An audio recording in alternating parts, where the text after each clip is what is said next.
नमस्कार। The art of observation अर्थात अवलोकन की कला। इस पर कृष्णमूर्ति क्या कहते हैं उसको हम समझने का प्रयास करेंगे। थोड़ी देर के लिए बात हिंदी और अंग्रेजी दोनों भाषाओं में होगी, फिर बाकी की चर्चा हम हिंदी भाषा में करेंगे। तो द आर्ट ऑफ ऑब्जर्वेशन, इस पर कुछ बातें कृष्णमूर्ति कहते हैं। कृष्णमूर्ति कहते हैं कि अवलोकन जीवन में एक महत्वपूर्ण चीज है। सबसे पहली बात, कृष्णमूर्ति कहते हैं putting everything at its right place is art. हर चीज को, जो कुछ भी है, उसको सही स्थान पर रख दो या सही स्थान पर रहने दो, ये कला है। और जो अवलोकन की कला है उसमें मुख्य रूप से वे विचार की बात कर रहे हैं कि विचार को सही स्थान पर रख दो। दूसरी बात वे कहते हैं, can you observe your consciousness. क्या आप अपनी चेतना का निरीक्षण कर सकते हैं, उसे देख सकते हैं। उसी के साथ जुड़ा हुआ है व्हाट इज कॉन्शियसनेस, चेतना क्या है। चौथी बात वे कहते हैं observation without the moment of thought. और पांचवी बात वे कहते हैं when observer realised that observer is observed. तो अवलोकन की कला क्या है, संक्षिप्त में कहें तो कृष्णमूर्ति उस पर कहते हैं कि जब ऑब्जर्वर यानी कि दृष्टा ये रियलाइज कर लेता है, ये देख पाता है कि दृष्टा और दृश्य एक हैं, ऑब्जर्वर इज ऑब्जर्व्ड, केवल तब ही अवलोकन हो पाता है। केवल तब ही आप उसे देख पाते हैं जो सत्य है, ट्रुथ है। जब दृष्टा को ये रियलाइज हो जाता है, ये दिख जाता है कि दृश्य और दृष्टा दोनों एक है, तब वह चेतना के बियॉन्ड, परे चले जाता है। लेकिन कृष्णमूर्ति कहते हैं ऑब्जर्वर और ऑब्जर्व्ड ये डिवीजन ना रहे और केवल ऑब्जर्वेशन रहे। इसके लिए बहुत जरूरी है कि विचारों की जो हलचल है, विचारों का जो मूवमेंट है, वो जो विचार बीच में आकर दखलंदाजी दे देते हैं, वो ना रहे। अगर ऑब्जर्वेशन में विचार आ रहे हैं बीच में, तो जब विचार ऑब्जर्वेशन में नहीं आते हैं, जिसको कृष्णमूर्ति ने कहा था putting everything eight right place, जब विचार को आप उसके सही स्थान पर रख देते हैं, तब ऑब्जर्वेशन माने अवलोकन हो पाता है। तो ये पूरा मुद्दा क्या है, अब इसको मैं कोशिश करूंगा कि आपको समझा पाऊं सरल ढंग से। इसके लिए हम इसे शुरू करते हैं, व्हाट इज कॉन्शियसनेस, चेतना क्या है। यहां से कृष्णमूर्ति ही कहते हैं कि जो कंटेंट है वही कॉन्शियसनेस है। और कंटेंट क्या है, वो बहुत सारी शब्द इस्तेमाल करते हैं। सरल शब्दों में कहूं तो आपके इस खोपड़ी में जितने भी कंटेंट हैं, जिसको आप स्मृति कहते हैं, वही कॉन्शियसनेस है।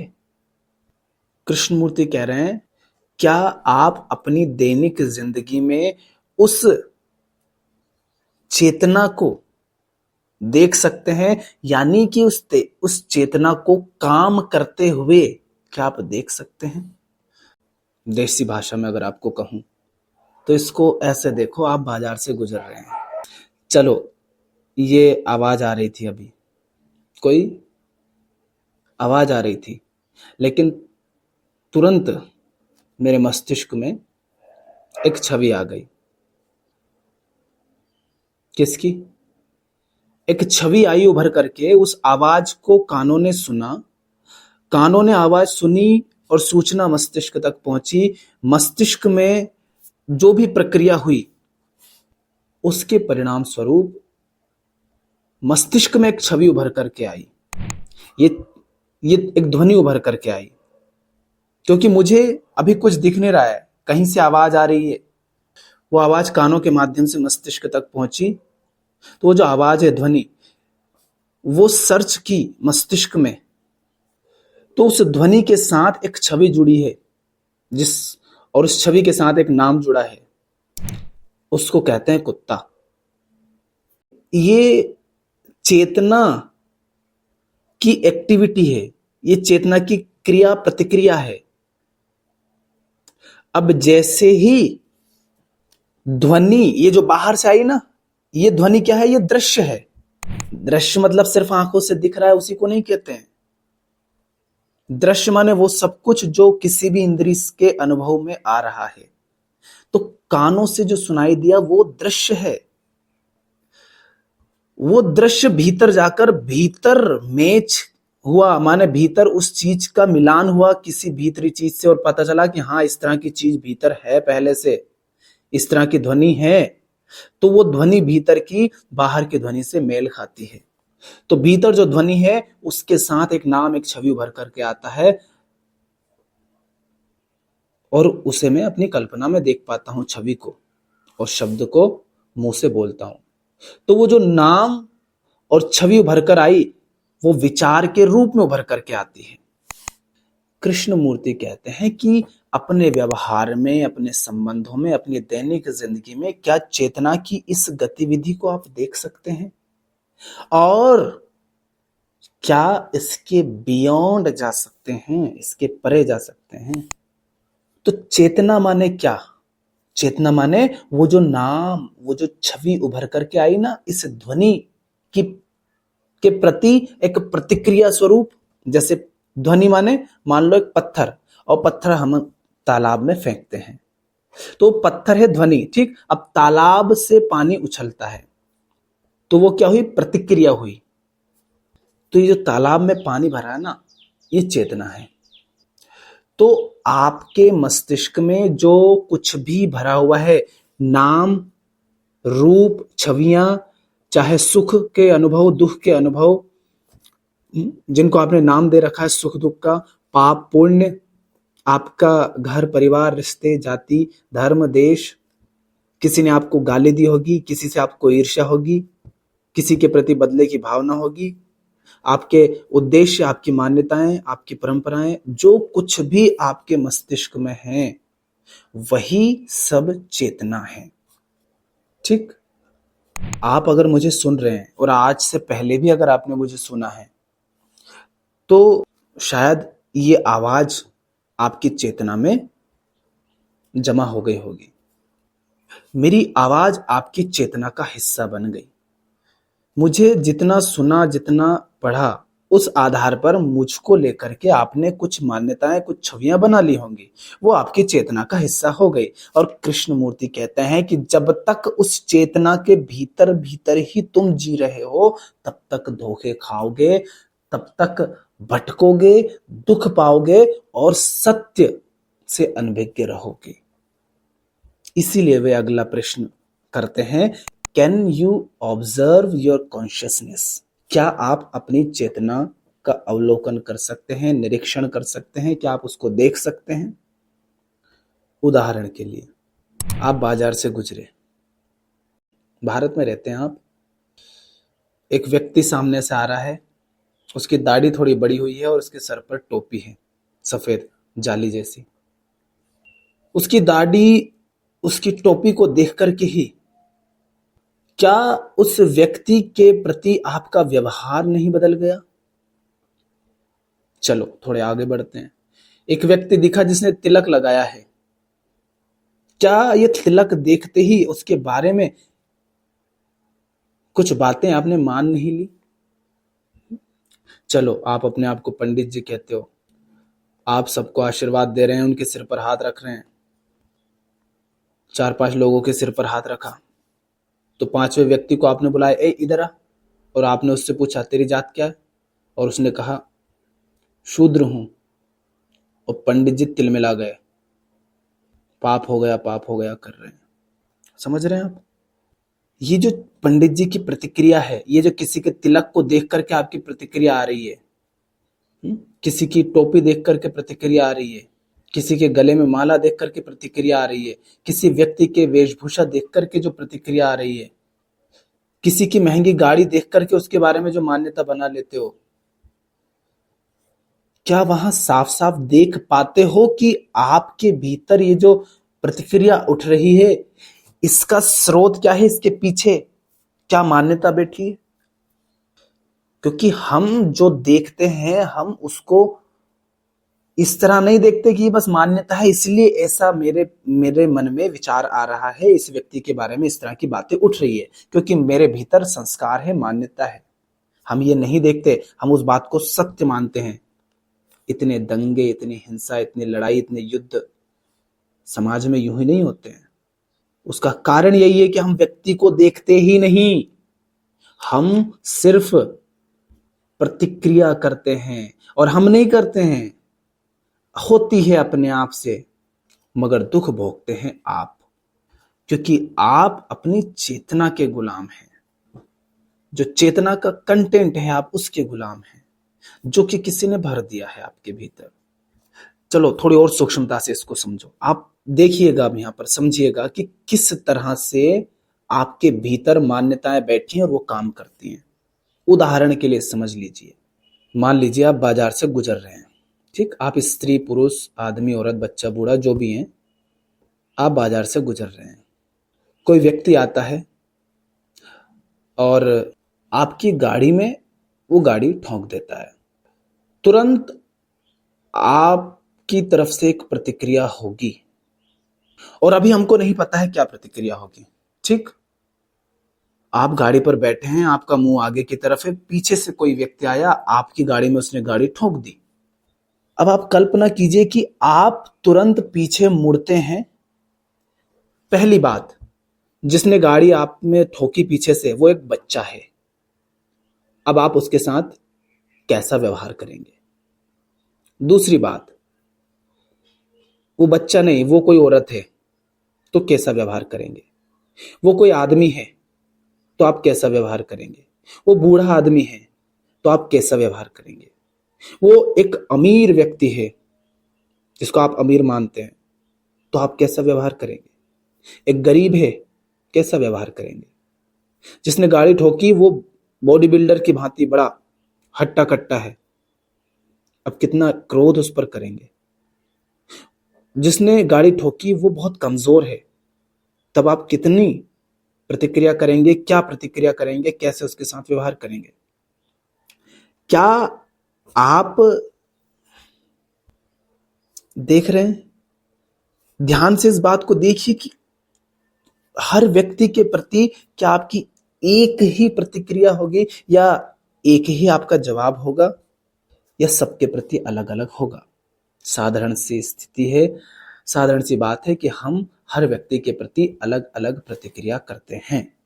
अगर अगर अगर हम, होश में बोल रहा हूं मैं आपसे, अगर आप उस क्षण में जागरूक नहीं है, अगर आप चेतना के गुलाम हैं, अगर आप ऑब्जर्वेशन नहीं कर पा रहे हैं, अवलोकन नहीं कर पा रहे हैं, अगर आप सत्य को नहीं देख पा रहे हैं, तो हर व्यक्ति के प्रति आपका व्यवहार अलग अलग होगा।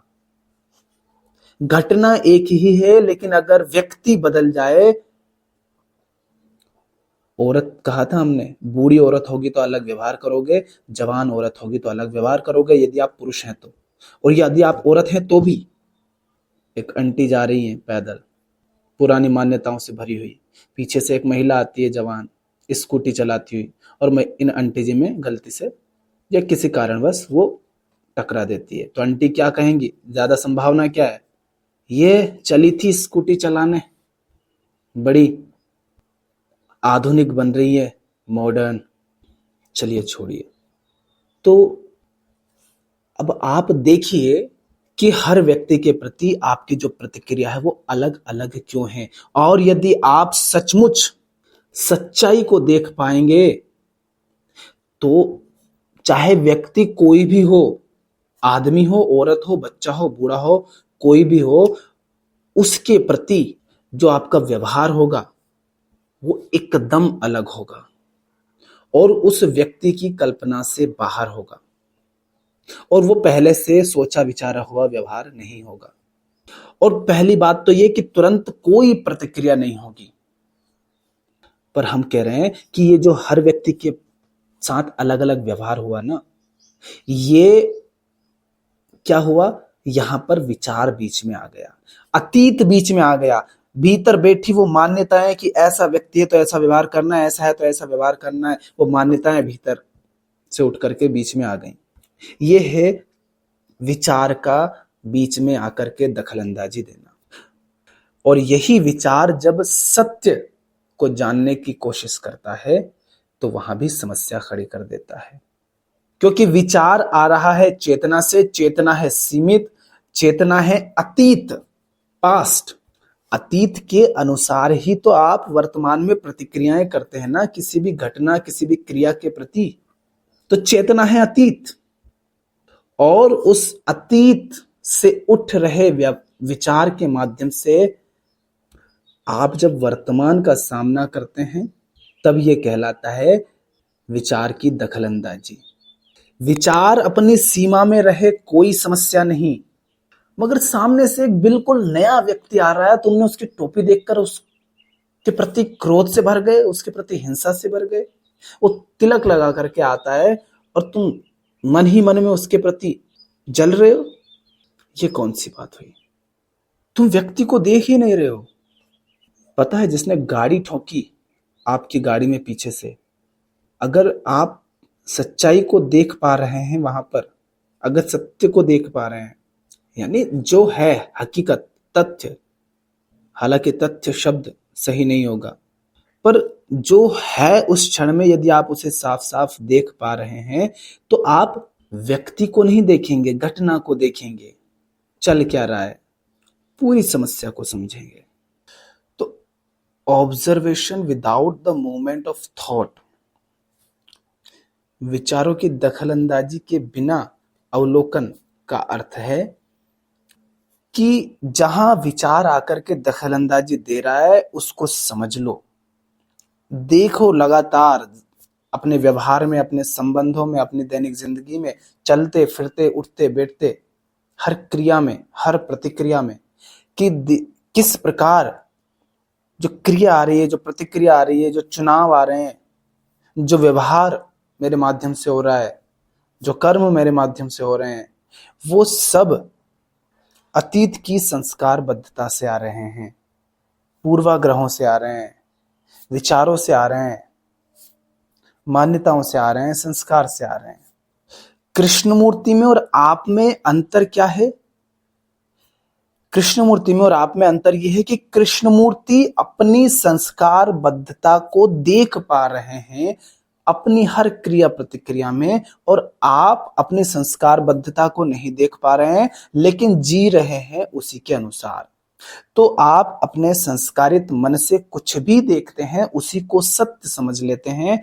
कृष्णमूर्ति कह रहे हैं कि वो आपकी संस्कारबद्धता के चश्मे से आपको दिखाई दे रहा है, तो वो विचार के क्षेत्र की रियलिटी है, पर वो सत्य नहीं है, क्योंकि विचार तो आ रहा है उस चेतना से जो कि सीमित है। तो जब मान लीजिए कि आप सामने किसी व्यक्ति को देख रहे हैं, उसने कुछ पहना है, माला या किसी खास तरह के कपड़े या टोपी, या उसके बाल दाढ़ी कैसे भी हैं, कुछ भी हैं, या वो स्त्री है या पुरुष है, कुछ भी हैं, उसके प्रति एक प्रतिक्रिया भीतर से उठी कि ये स्त्री है, ये पुरुष है, ये अच्छा है, ये बुरा है। वो जो भी प्रतिक्रिया उठ रही है, ये हिंदू, ये मुसलमान, ये ईसाई, जो भी, उस प्रतिक्रिया को देखिए उसके साथ रहिए, बहिए मत। और यह भी देखिए कि ये विचार मात्र है, ये उस चेतना से आ रहे हैं जो सीमित है, जिसमें कभी यहां से कभी वहां से कुछ टुकड़े टुकड़े में जानकारी आ गई है, सूचनाएं आ गई हैं, मान्यताएं आ गई हैं, उसको कुछ सिखा दिया गया है, वो सब भरा है मस्तिष्क में। तो ये जो प्रतिक्रिया भीतर से उठ रही है, इस ये उठ रही है, कोई समस्या नहीं, इसको देखो, इसके साथ बहो नहीं, इस बोध के साथ देखो कि ये सीमित है, ये सत्य नहीं है। क्योंकि सामने मुझे जो दिख रहा है और उसको जो मैं अर्थ दे रहा हूं, ये अर्थ देने वाला भीतर ही बन करके बैठा है, जिसके लिए हमने शुरू में वो कुत्ते की बात की थी कि उसकी आवाज को मैं नहीं दे सुन रहा हूं, वो जो ध्वनि आ रही है उसको नहीं सुन रहा हूं मैं, बस मैं माने ये जो चेतना है उस ध्वनि के प्रति प्रतिक्रिया कर रही है। तो ध्वनि कानों के माध्यम से मस्तिष्क तक पहुंची और वहां से प्रतिक्रिया स्वरूप एक छवि और एक नाम उठ करके आया कि ये तो कुत्ता है। तो माने ऑब्जर्वर नाम रूप छवि अर्थ मान्यता संस्कार इन सब के रूप में भीतर बैठा है, अनुभव के रूप में भीतर बैठा है। और अभी मेरा हाथ गया है मान लीजिए तपेले में, जिसमें ठंडा ठंडा कुछ मुझे महसूस हो रहा है, और मैं कहता हूं अरे ये तो पानी जैसा लग रहा है। ये क्या हुआ? ये स्मृति की प्रतिक्रिया है कि ये कुछ है, तरल पदार्थ। और ये तरल पदार्थ ये भी एक शब्द है। तो ये कुछ है, उसको मैं पानी कह रहा हूं, और पानी से मेरा कुछ अर्थ है कि ये नहाने धोने पीने के काम आता है, और कुछ और बातें मुझे पता है। बाकी वो चीज क्या क्या हो सकती है, सब कुछ मैं नहीं देख पा रहा हूं टोटलिटी में। लेकिन जो मेरी चेतना में है, उससे जो भी कुछ प्रतिक्रिया स्वरूप उठ रहा है, उस सबको मैं टोटलिटी में पूर्णता में देख सकता हूं, क्योंकि वो तो सीमित है पहले ही। तो कुछ भी देखकर, कुछ भी सुनकर, कुछ भी स्पर्श करके, कुछ खाकर, कुछ सूंघकर, जो कुछ भी आप तक पहुंच रहा है, उसके प्रति जो प्रतिक्रिया उठ रही है, उसको देख पाते हैं या नहीं आप? यदि आप ये देख पाते हैं इस पूरी प्रक्रिया को, और ये भी देख पाते हैं कि दृश्य के प्रति दृष्टा से जो प्रतिक्रिया आ रही है, वो समस्या का समाधान नहीं है, वो द्वंद्व खड़े करेगा, समस्या को और बढ़ाएगा। क्योंकि वास्तव में दृष्टा और दृश्य एक है।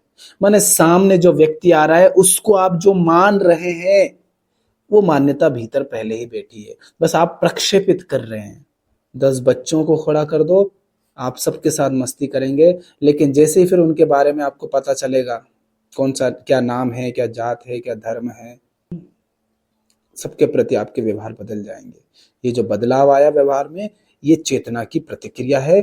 इस प्रतिक्रिया को देख लो, इस प्रतिक्रिया को उठा करके एक तरफ रख दो कि तू अपने क्षेत्र में काम कर।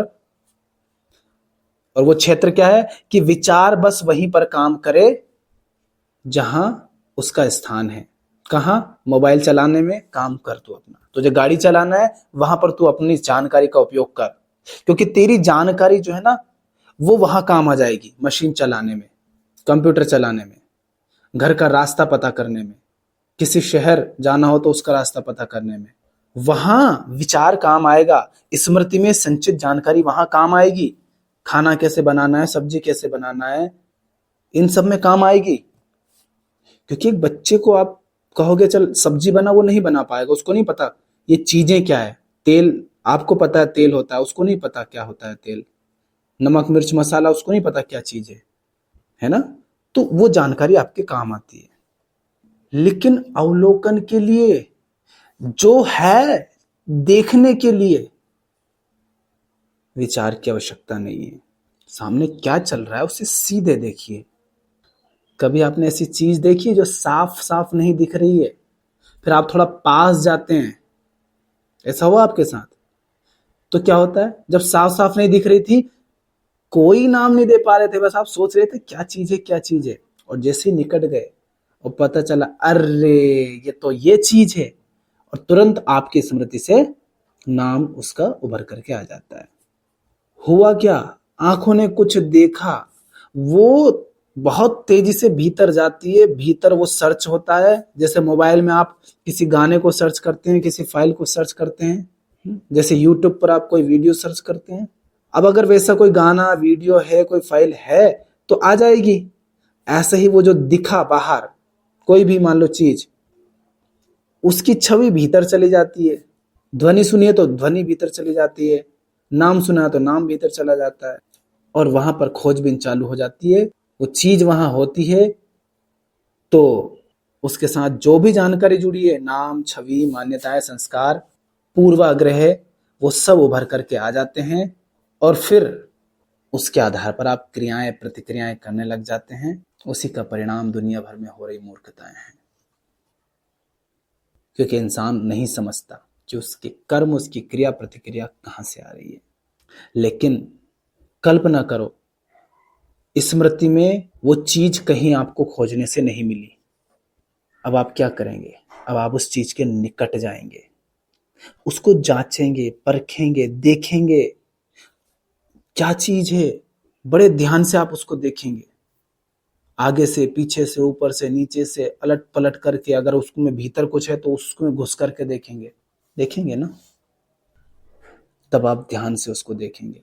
लेकिन आज हमने तो बड़ी बड़ी मिसाइलें बना ली है, हजारों किलोमीटर दूर से वो बस बटन दबाएगा और यहाँ पर सैकड़ों, हजारों, लाखों लोग राख हो जाएंगे, पता भी नहीं चलेगा किसने मारा, कौन मरे, कितने मरे, कैसे मरे, कुछ नहीं। वो इंसान देख ही नहीं रहा है सामने वाले को और गोली चला रहा है,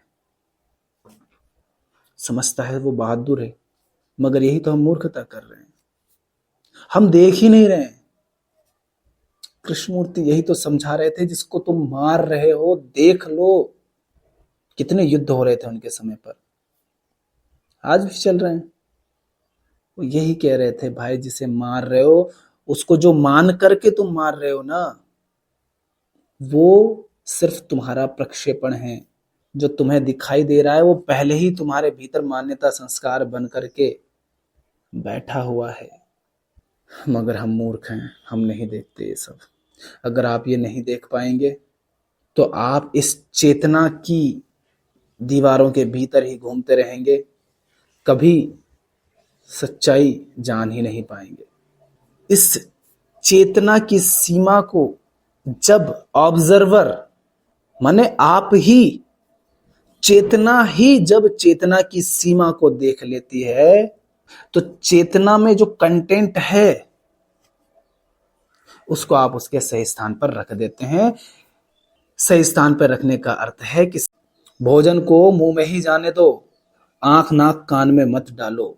बाबाओं की छवियां बना रखी हैं, उन छवियों को छवियों तक ही रहने दो। सामने जो व्यक्ति है उसको सीधा और साफ देखो, उसके कपड़े, दाढ़ी, मूछ, इन सब से मत कह दो कि ये संत है, वो ढोंगी है। रावण भी ऐसे आया था, मगर नहीं पता था सीता मैया को कि जिसे मैं साधु समझ रही हूं वो पहले मेरे खोपड़े में बैठा है ऑब्जर्वर बन करके, और ये छवि घुस गई अंदर और कह रही है अरे ये तो साधु जी हैं। बस फिर चिल्ला रही हैं बचाओ बचाओ लक्ष्मण भैया। कैसे बचाए लक्ष्मण भैया? आपने रेखा को क्रॉस कर दिया जो कि नहीं करनी थी। तो समझ लो कि सीता मैया विचार का प्रतीक है, और विचार ने लक्ष्मण रेखा पार कर दी तो बस फिर युद्ध होना है, धोखे खाओगे। तुम्हारी खोपड़ी में बाबाओं की, गुरुओं की, सबकी, नेताओं की, अभिनेताओं की छवियां हैं, मान्यताएं हैं, संबंधों की, हर चीज की छवियां हैं। और चूंकि वो पहले ही तुम्हारे भीतर सच बन करके बैठी हैं तो बाहर जब वे सामने आती हैं तो तुम उनके झूठ को देख नहीं पाते हो। तो देखो कि बाहर जो सच लग रहा है, चूंकि वो पहले भीतर बैठा है, संस्कार बनकर, मान्यता बनकर, पूर्वाग्रह बनकर, अनुभव बनकर, चाहे किसी भी नाम से, इसीलिए बाहर वो वैसा दिख रहा है। पर भीतर वो जो बैठा है ना, वो संयोग से मिला है। किसी खास धर्म, जाति, को मानने वाले लोगों के बीच पैदा हुआ, बस इसलिए मुझे वो मिल गया। पड़ोसी के घर में होता तो कुछ और मान्यता होती, पड़ोसी देश में पैदा होता तो न जाने क्या क्या मान्यता संस्कार होते। तो जो मेरी खोपड़ी में बैठा है वो संयोग से आया है, वो समाज से आया है, संस्कार से आया है, संस्कृति से आया है। और वही जब सामने दिखता है तो उसको मैं सत्य मान लेता हूं, क्योंकि वो मेरे भीतर सत्य बनकर बैठा है। तो कृष्णमूर्ति कह रहे हैं कि इसकी सीमाओं को देख लो कि चूंकि संयोग से ये मिला, इसीलिए खोपड़ी के भीतर है, और इसीलिए जब ये बाहर आता है तो मैं उसके प्रति ऐसा व्यवहार करता हूं, ऐसी प्रतिक्रिया करता हूं। तो ये एक सीमित दायरे में चल रहे क्रियाकलाप हैं, इसको ज्यादा महत्व मत दो। ये अतीत का कचरा है, इसको बह जाने दो। और जो जिंदगी में सामने दिख रहा है उसको वैसे ही देखो। नेताजी अगर घटिया हैं, बर्बाद हैं, तो ये मत कहो कि कल तो बड़ी मीठी मीठी बात कर रहे थे। हटाओ उनको, उनके नाम का पट्टा गले में मत पहनो। अब जो है उसे सीधे सामने देखो, तब जो भी दिखता है वही सत्य है, और कुछ नहीं है सत्य। कोई आसमानी बात नहीं है सत्य, कोई कल्पना नहीं है सत्य।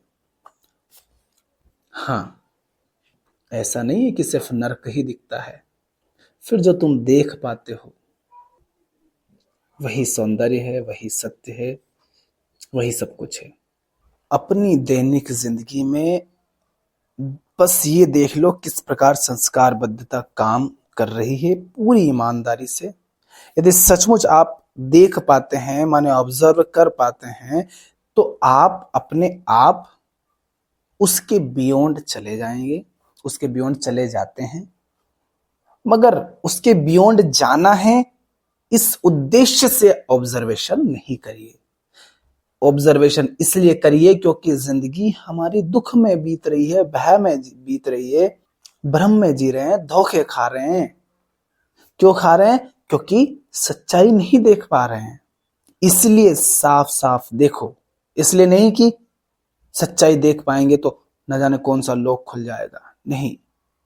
इसलिए देखो क्योंकि सच्चाई नहीं देखोगे तो दुख पाओगे। यही तो हमारी मूल समस्या है मनुष्य की। धन्यवाद।